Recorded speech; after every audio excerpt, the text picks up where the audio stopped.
les cheveux noirs et les cheveux blancs. Bon, mais c'est ça aussi le miracle, n'est-ce pas, de l'écriture. Donc pour pouvoir s'associer, pour pouvoir présenter, donc créer quelque chose, n'est-ce pas, de magique aux portes de l'Occident. Et l'Europe me sauvera.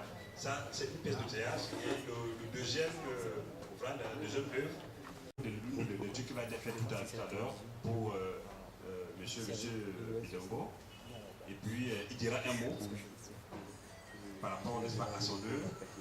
Et par la suite, on va également, n'est-ce pas, préparer ou présenter quelque chose qui est en quelque sorte une autre lecture, mais comme une pièce de théâtre, plus une pièce de théâtre qui est question ici, qui concerne, n'est-ce pas, les deux autres ouvrages, l'Europe me sauvera et aux portes de l'Occident. Bon, donc, sans plus continuer, je pense que qui va parler dans notre lecture de monsieur Bilongo. Voilà, c'est Martial, il est déjà prêt. Est-ce qu'on peut acclamer pour Martial quand même, qui s'est donné la peine de lire, n'est-ce pas, sur un livre? C'est préfacé par un prêtre, je préfère dire ici, le père Emmanuel Roger Mvomo-Aina. Alors, pour cette note, j'ai pensé qu'il fallait signifier quelques points du récit. C'est une fresque rédigée en 9 tableaux, cousus les uns les autres par une suite logique de l'histoire, ou alors un rebondissement qui de temps en temps hisse notre intérêt à la première occasion. Alors, de ces 9 tableaux, on pourra les répartir en 3 grands moments. Le premier moment de motivation, c'est-à-dire que l'auteur évoque les conditions socio-économiques du pays qui l'ont fait partie. En fait, autour des années 2000, l'auteur est dans la fourchette de 33 ans, des études modestes, orphelin, mais il est un jeune dynamique sur le plan associatif et politique. Il a même une ambition d'être manager artistique, mais tous ces efforts n'auront pas de véritable issue. Il va se retrouver déjà avec une famille, issu lui-même d'une famille nombreuse. Il va falloir qu'il trouve des ressources nécessaires pour nourrir sa famille, répondre aux sollicitations des uns et des autres.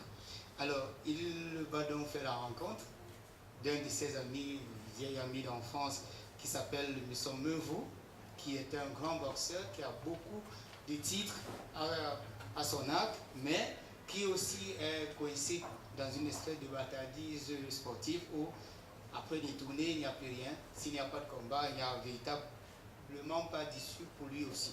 Où ils ne connaissent pas le désert, il va falloir braver le désert à partir du Tchad, du Niger, tous ces pays-là, et se retrouver aux portes de l'Europe.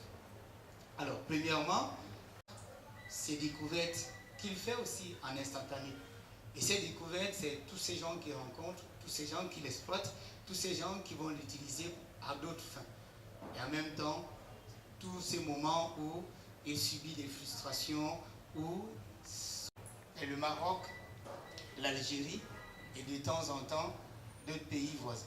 Et là, il va se heurter à 2 choses. Ses convictions religieuses et puis l'intégrisme religieux musulman. Il va constater qu'en réalité, lui il est africain et les autres ne sont pas africains. Les autres, ceux qui vivent dans cette prise de conscience, il devient militant. D'abord à l'intérieur de regroupés en Togolais, Sénégalais, et puis on a des Centrafricains, donc des Camerounais, et à l'intérieur, à chaque étape, il y a une structuration qui fait qu'il y ait des leaders un peu partout.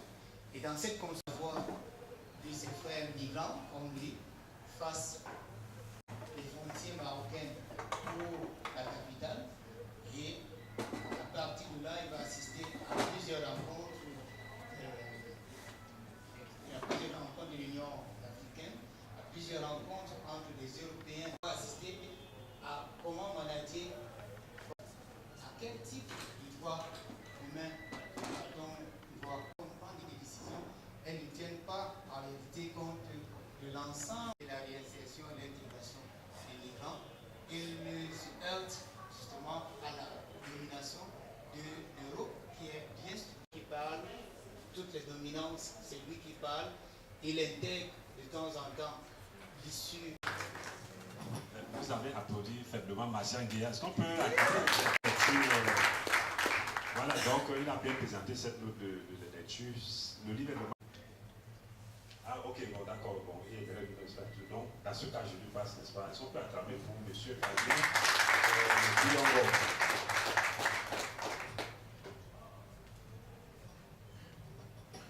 Qui m'est réservé, je vais vous prier, n'est-ce pas, au nom de tous ces migrants clandestins qui ont péri dans les déserts, les eaux des océans, les forêts, sous les balles des gardes-côtes, ceux-là qui portent les stigmates de ces agressions sous toutes les formes, les bastonnades, les forces de l'ordre, les fils barbelés, ceux qui ont perdu certains membres de leur corps sur ces chemins du calvaire à la recherche d'une vie meilleure.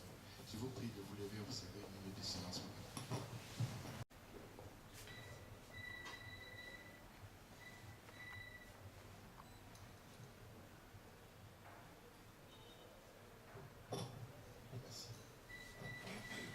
Ici est une réalité qui a été vécue en partie par l'auteur. Et j'ai trouvé nécessaire qu'il fallait mettre ça sur la place publique pour que la vérité soit sûre. Parce que, aussi vrai que la migration est vieille, nos aïeux qui partaient de l'Éthiopie pour l'Égypte l'ont fait peut-être pour des causes religieuses ou économiques aussi. Mais à nos jours, c'est d'autres raisons qui nous motivent. C'est parfois tout ce qu'on nous montre à la télé, c'est parfois ce que nous vivons dans notre Afrique qui est pourtant riche, mais qui est pillée par ceux-là même qui ferment leurs frontières et continuent de nous exploiter. Je sais que chacun prendra en le lisant la chose à sa manière, mais je crois quand même qu'il y a un contenu qui permettra aux uns aux autres d'avoir une idée précise de ce que, quand bien vous voyez certaines personnes qui ont réussi rentrent avec des millions à l'aéroport, des grosses voitures, parfois c'est au prix de leur vie. Donc, je remercie déjà tous qui sont venus. J'espère que nos échanges tout à l'heure nous permettront d'échanger, de percer l'abcès et découvrir l'ouvrage ensemble, tout en vous conseillant de vous l'approprier et le lire très attentivement. Je vous remercie. L'émotion est là, hein.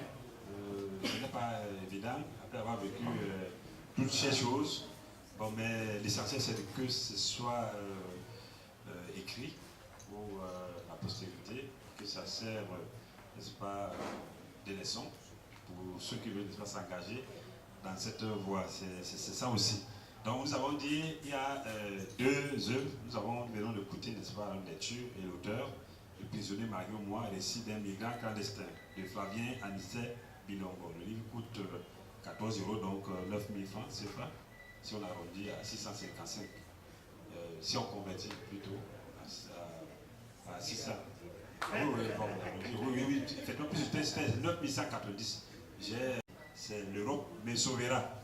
Donc ce livre a été écrit, on l'a dit tout à l'heure, par Olivier Nga et Mba Etondi, qui sont là, n'est-ce pas, dans les extrémités de cette table.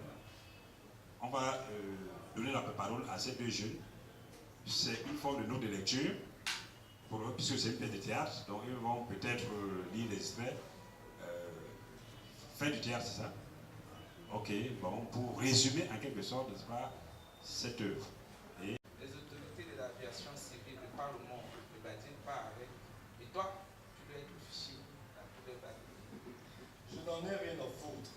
S'ils m'interdisent d'entrer dans un autre avion, je prendrai la route. La route? Oui, la route.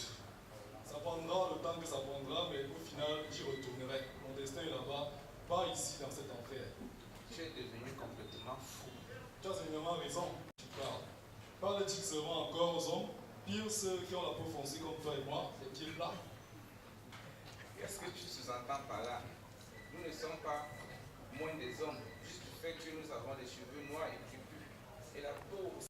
Mais la grande question qu'on qu'on doit se poser au-delà de tout ça, c'est que qu'est-ce que nous faisons pour arrêter cela?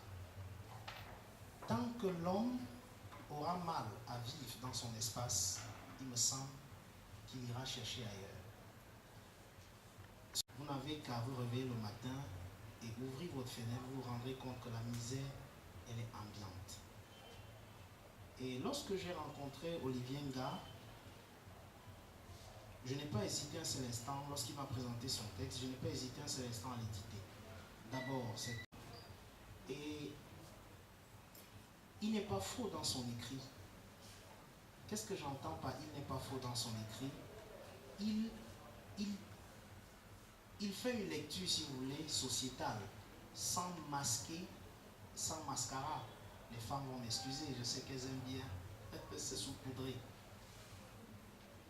Je dis donc, pour finir, du leurre pour que le livre puisse voir le jour, pour que la pensée, pour que les écrits de cet auteur puissent voir le jour. Et la question, pour parler un peu de l'immigration, pour revenir un peu, tant que nous aussi, nos familles, dans les familles, nous devons davantage nous pencher sur la question. Comment comprendre que des mamans, des papas encouragent leurs enfants à aller en Occident simplement parce qu'il faut aller? J'ai discuté un jour avec Amélie James Kobela qui disait qu'il y en a qui sont prêts à envoyer leurs enfants se prostituer pourvu que l'argent arrive au pays. Je dis c'est suffisamment grave. Est-ce que la grande question aussi que je me pose, est-ce que c'est parce qu'on est dans une misère galopante qu'on doit forcément oublier qu'on est humain? Humain voudrait dire être digne, au-delà de tout. Étaient traités différemment. On accédait à leurs revendications malgré leur impolitesse et leur insolence. Jamais ils n'étaient menottés malgré leurs fautes graves. Par contre, nous pauvres clandestins, physiquement diminués par la marche et les nuits passées à la belle étoile, étions soumis à cet exercice. Comme des terroristes ou nos aïeux victimes de la traite négrière, nous étions gardés et enchaînés. Des spectacles obscènes étaient quelquefois offerts, faisant pitié aux âmes sensibles et plaisir à ceux qui nous considéraient comme des sous-hommes. Nous fûmes finalement refoulés à la frontière de l'Algérie voisine. Assis à l'arrière du bus d'une agence de voyage empruntée pour le trajet, nous restâmes menottés 2 à 2.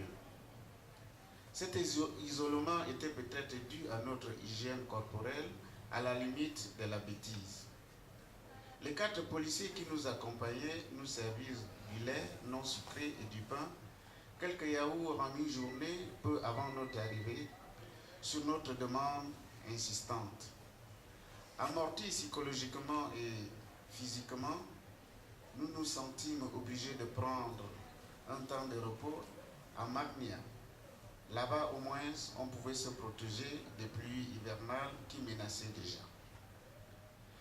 Laissés à la frontière en plein midi, les gendarmes algériens nous récupèrent et nous intimèrent l'ordre de rentrer. Fatigués au plus profond de nos chairs par la marche, le climat, les bastonnades, nous leur fîmes comprendre avec insistance que nous voulions juste aller nous reposer. Ils nous passèrent à la fouille habituelle. Je portais un vieux pantalon jean au-dessus d'un autre pantalon survêtement coupé au niveau des cuisses, un entrejambe ouvert, un blouson de fortune au-dessus d'un tricot dont l'odeur pouvait couper le souffle, faire vomir une personne allergique aux fortes odeurs. Des vieilles sandales aux semelles coupées laissaient voir mes talons fendillés par le froid, les orteils presque pourrissants à cause des rivières que nous enjambions durant le parcours. Mon état ne leur donna pas le courage de me toucher. Seul un courageux assoiffé des biens d'autrui, comme il en avait l'habitude, s'empara de mon collier sur lequel pendait le crucifix du Christ, et ce, malgré la différence religieuse qu'il y avait entre lui et moi. Malgré la balle en argent que m'avait offerte un ami, donc le prix en temps normal n'atteignait même pas les frais de taxi de ce brave serviteur d'un corps d'élite respecté dans le monde entier, ne le laissa pas indifférent. Le poste où il nous avait conduit était entouré de pommes de terre, d'oranges, des raisins et des pommes de France.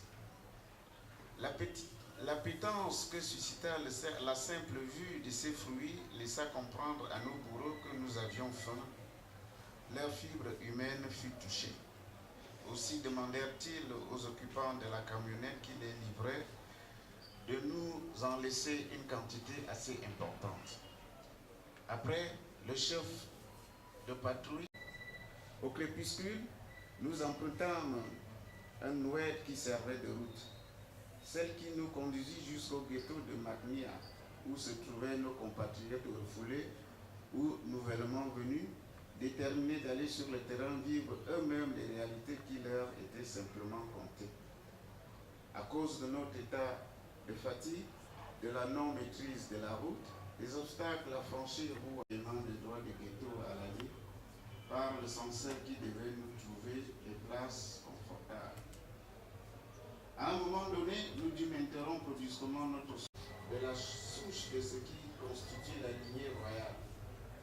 Il s'était installé à cet endroit après avoir des cigarettes et même de drogue que lui fournissaient des trafiquants en provenance. Il lui fit croire qu'il était au-dessus des dirigeants de notre communauté, surtout avec le soutien de ses détaillants qu'il avait couvert de vin rouge. Il allumait toujours sa radio-cassette et laissait couler un morceau du nouvel album et l'acceptait tel quel. Son côté humain était un trait de caractère que tout son entourage appréciait. Il était à nos auteurs de nous avoir fait ces œuvres qui sont, à mon avis, magnifiques. Je n'ai pas lu aux portes de l'Occident, mais quand j'étais un coup d'œil pour moi, avant l'apparition, je dois dire que c'est vraiment un sujet qui est d'actualité déjà. Et ce que la télévision nous montre ces derniers jours, ces migrants qui me ramènent, ne nous suscite pas vraiment beaucoup de plaisir d'y aller. Mais comment faire pour déconseiller aux jeunes d'aller en Europe? Je vois qu'on a beaucoup parlé, n'est-ce pas, des problèmes qui font partir les jeunes, c'est-à-dire les conditions de vie, la misère. Il y a même les problèmes écologiques aujourd'hui. Bon, tous ces thèmes ne pouvaient pas être abordés dans un même ouvrage. Mais je voudrais plus savoir, c'est la question que je voulais poser à M.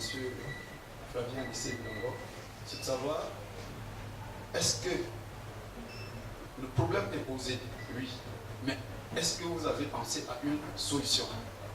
La solution n'est pas de dire n'allez pas. C'est quoi la solution? La vraie solution, la bonne solution. Bon, ça c'est la question que j'adresse à M. Flavien Bilongo. M. Nga et puis l'autre auteur, j'ai aussi une question pour eux, parce que j'ai senti, n'est-ce pas, dans leur écriture, n'est-ce pas, une certaine liberté.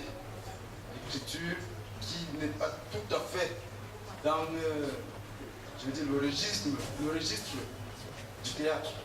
C'est une pièce, certainement. Parce que l'objectif aussi, quand on écrit une pièce, c'est de la mettre en scène. Donc, je sens que ça peut être un peu compliqué, mais par contre, à la lecture, pour tout le public, c'est vraiment facile à lire, c'est digeste.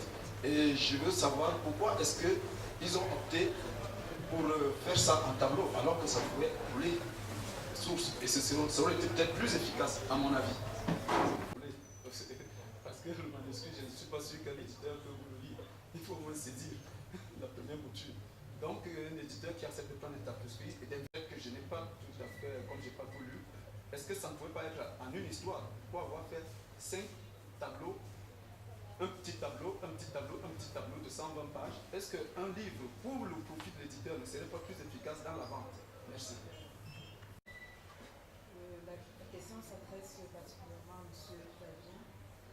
Déjà que le problème est posé, comme l'a dit le précédent, comment faut-il faire? Je crois que ce qu'il y a à faire à venir, c'est de communiquer.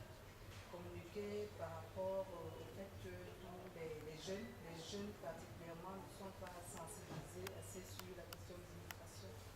On les voit tous les jours, ils veulent partir, ils veulent partir. Il faut donc chercher, l'œuvre est très bonne, il faut donc chercher à communiquer pour que ces jeunes soient assez sensibilisés. Le problème il est posé, on en parle depuis des années, mais on n'arrive pas à toucher la cible parce que tous les jours, ils sont en train de pouvoir partir. Peut-être qu'il faut recenser les groupes pour trouver les jeunes, peut-être des associations, des ONG qui sont en contact avec ces immigrés, peut-être quand ils sont morts. Je voudrais déjà commencer par féliciter tous les auteurs pour avoir osé parler d'un sujet qui est aujourd'hui d'actualité et dont souffrent presque toutes les familles aujourd'hui. Ma question va s'adresser, enfin mes questions, puisque j'en ai deux, vont s'adresser à M. Mba et M. Nga, enfin au couple d'auteurs M. Nga et Mba. La première question, je voudrais juste que M. Mba et M. Nga nous partagent un peu leur expérience dans l'art d'écrire. C'est-à-dire que quand je vois auteur, M. Nga, M. Mba, comment ça se passe concrètement? M. Nga a écrit la première phrase, M. Mba a écrit la deuxième. L'ouvrage de Laurent de Soubra et son conteneur. C'est-à-dire, quand je lis l'ouvrage, j'ai l'impression que vous êtes en train de ça. De très concret, puisque les jeunes continuent à aller. Malgré, bon, parce que la question peut aller un peu plus loin. Est-ce que vous pensez que ce que vous avez écrit dans votre livre peut toucher, n'est-ce pas, le jeune? Est-ce que son cœur et ses regards ne sont pas déjà prisonniers, n'est-ce pas, de l'Europe? Oui, merci. L'ouvrage en soi-même est déjà une proposition. Mais le changement doit commencer par ceux qui prennent les décisions dans un État. Nous, quand on était migrants dans ces pays du Maghreb, à une époque au Maroc, on a eu une certaine stabilité qui nous a permis de créer le mouvement de l'éradication. On a même été reçus à l'Assemblée nationale où les députés de la Commission des droits de l'homme et de justice nous ont écoutés. On leur a raconté des choses qu'eux-mêmes, dans leur pays, ne savaient pas qu'on vivait sur le terrain. Parmi les propositions qu'on a faites par rapport au séjour des migrants au Maroc, il y avait la régularisation des migrants. Et elle est effective au Maroc depuis 2 ans. Même si nous n'y sommes plus, mais ça fait partie.